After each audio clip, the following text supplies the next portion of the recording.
हम गीता के 5वें अध्याय के 24वें श्लोक की व्याख्या कर रहे हैं, जिसे हमारे जीवन में उतारना बहुत आवश्यक है, जिसको ऋषि वेद व्यास जी ने कुछ इस तरह लिखा है। ये अंत सुख अंतराराम तथा अंतर ज्योति एव यह सहयोगी ब्रह्म निर्वाणम ब्रह्म भूत अधिगच्छति। अर्थात जो योगी अंतरात्मा में ही सुख वाला है, आत्मा में ही रमण करने वाला है, और जो आत्मा में ही प्रकाश ज्ञान वाला है, वह ब्रह्म होकर शांत पर ब्रह्म को प्राप्त हो जाता है। इसको समझने के लिए थोड़ी सी और विशेष से समझाने की कोशिश करें। जो मनुष्य केवल परमात्मा में सुख वाला और केवल परमात्मा में रमण करने वाला है, और जो केवल परमात्मा में ज्ञान वाला है, वह ब्रह्म में अपनी स्थिति अनुभव करके अर्थात ब्रह्म स्वरूप बनकर सांख्य योगी निर्वाण ब्रह्म को प्राप्त हो जाता है।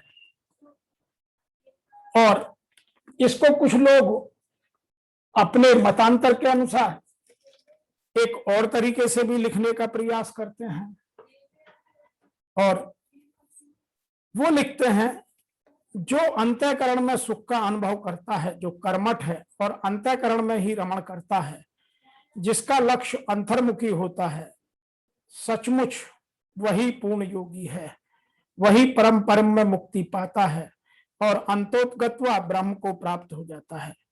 जब तक मनुष्य अपने अंतःकरण में सुख का अनुभव नहीं करता, तब तक भला बाह्य सुख को प्राप्त होने वाली बाह्य क्रियाओं से वह कैसे छूट सकता है।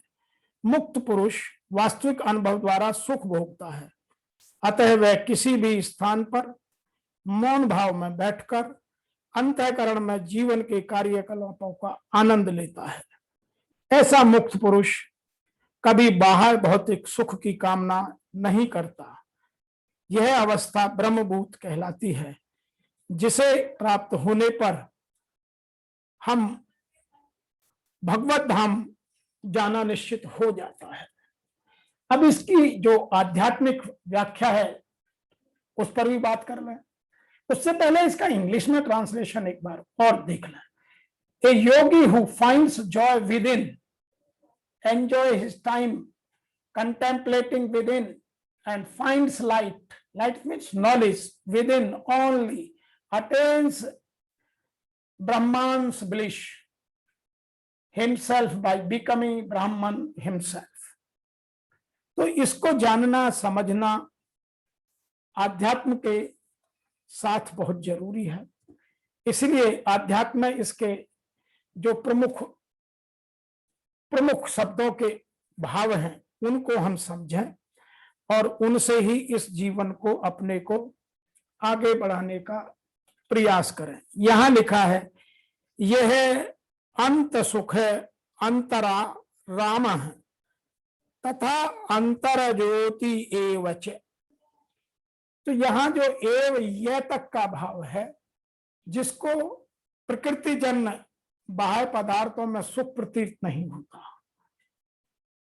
इनमें प्रकृति जन्य बाह्य पदार्थ जो आत्मा के साथ वाले, जो सत नहीं है, उन पदार्थों में यदि सुख प्रतीत नहीं होता, प्रत्युत एकमात्र परमात्मा में ही सुख मिलता है, ऐसे साधक को यहाँ अंत सुख है कहा गया है। परमात्मा तत्व के सिवाय कहीं भी उसको सुख बुद्धि नहीं रहती।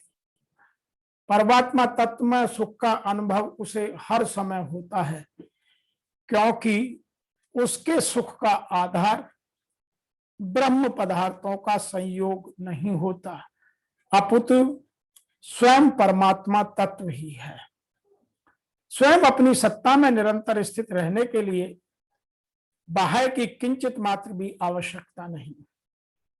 तो जो हम बाह्य की चीजों में, बाह्य के साधनों में, बाह्य की परिस्थितियों में भटकते रहते हैं, उसकी हमें किंचित मात्र भी आवश्यकता नहीं है।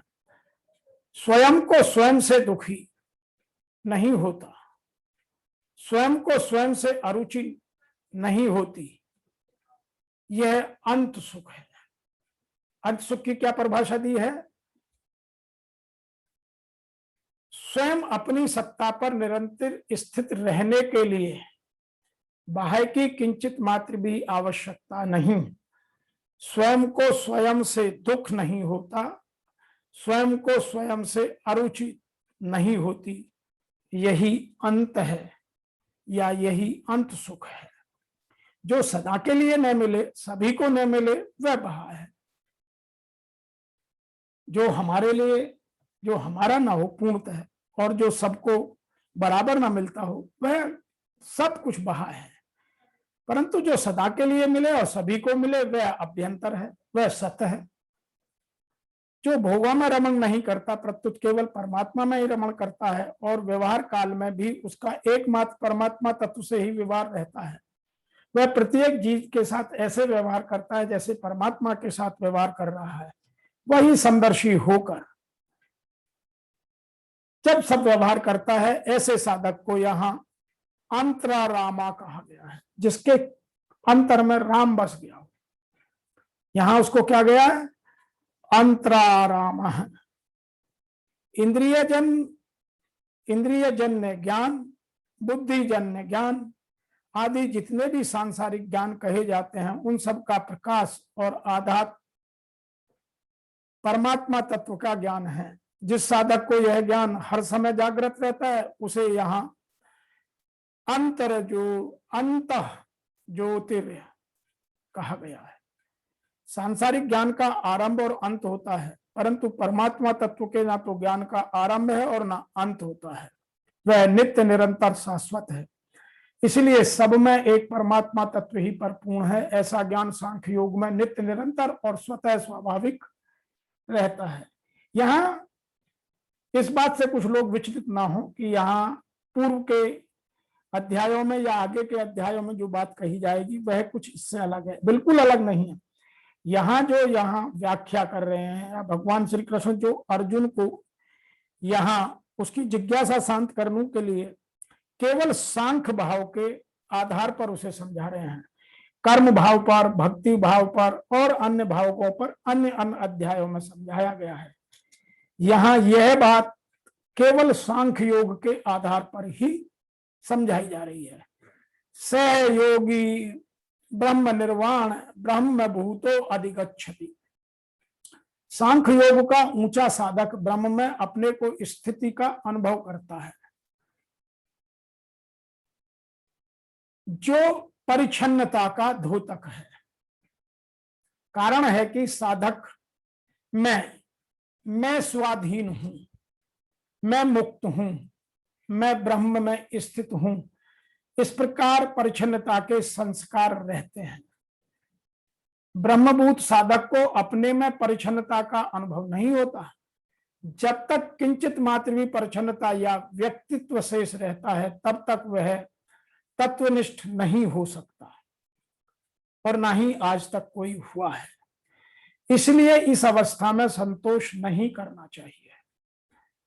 ब्रह्म निर्वाणम पद का अर्थ है जिसमें कभी कोई हलचल नहीं हुई, है ही नहीं, होगी नहीं, हो सकती भी नहीं, ऐसा निर्वाण अर्थात शांत ब्रह्म है। तो ब्रह्म निर्वाण का जो यहां अर्थ दिया है वह एक बार मैं पुनः आपके लिए बोलता हूं, जिसमें कभी कोई हलचल नहीं हुई, जिसमें कोई राग द्वेष, कोई कामना उत्पन्न नहीं हुआ, ना ही अभी वर्तमान में है, ना आगे होगी, और ना होने की कोई संभावना है। ऐसा निर्वाण अर्थात शांत ब्रह्म है।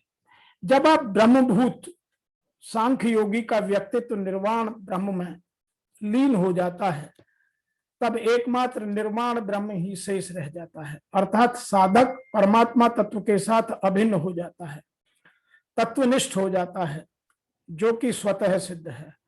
ब्रह्मभूत अवस्था में तो साधक ब्रह्म में अपनी स्थिति का अनुभव करता है और व्यक्तित्व का नाश होने पर अनुभव करने वाला कोई रहता नहीं है। क्या बढ़िया बात कही है। ब्रह्मभूत अवस्था में तो साधक ब्रह्म में अपनी स्थिति का अनुभव करता है, पर व्यक्तित्व का नाश होने पर अनुभव करने वाला कोई नहीं रहता। साधक ब्रह्म ही होकर ब्रह्म को ही ब्रह्म बनकर ब्रह्म में ही ब्रह्मलीन हो जाता है। ब्रह्मो सन ब्रह्मोयति, अर्थात यह सब कुछ ब्रह्म हो जाता है। यही सांख्य योग की विशेषता है।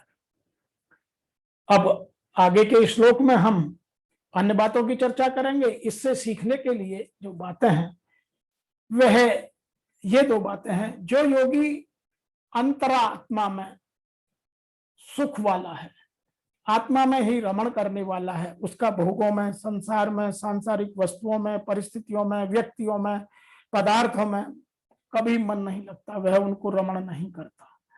जो आत्मा में ही प्रकाश ज्ञान वाला है वह ब्रह्म होकर, शांत होकर, ब्रह्म बनकर ब्रह्म को ही प्राप्त हो जाता है। आज के इसी श्लोक की व्याख्या में इतना ही। शीघ्र मिलते हैं आगे के श्लोकों की व्याख्या लेकर। तब तक के लिए सभी को मेरी ओर से, मेरी संस्था के सभी सदस्यों की ओर से ओम नमो भगवते वासुदेवाय नमः।